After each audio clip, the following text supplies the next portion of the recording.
Cameroon rights groups, opposition parties and local media are asking the government to publish its findings after most of a $335 million loan from the IMF could not be accounted for.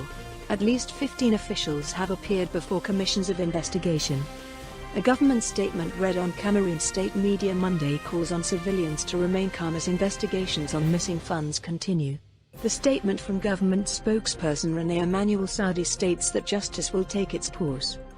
The statement comes after Cameroon rights groups and opposition asked the government to explain what happened to about $335 million loan by the International Monetary Fund to fight COVID-19.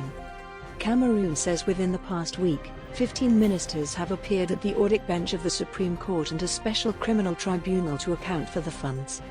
Joseph Lavoisier Zapi is legal advisor to the opposition Social Democratic Front Party and a member of the Cameroon Human Rights League.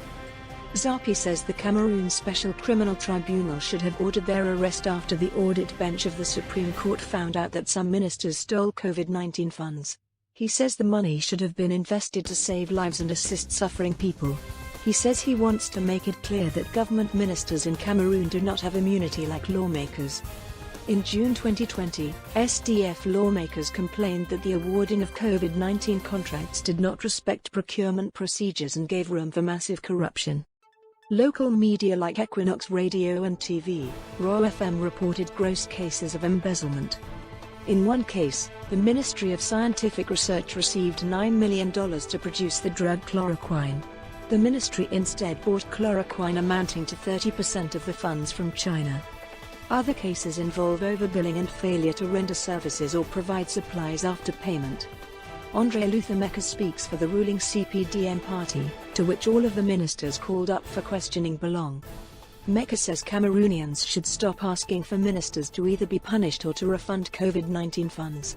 He says Cameroon considers all suspects innocent until found guilty by the law courts.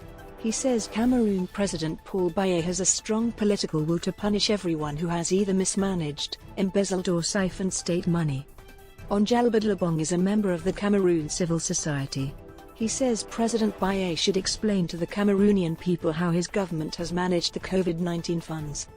Last month, Human Rights Watch urged the IMF to ask Cameroon to ensure independent and credible inquiry on the management of COVID-19 funds before approving a third loan. Since the start of the COVID-19 pandemic in Cameroon in March 2020, the IMF has approved 2 emergency loans to the Central African state totaling $382 million.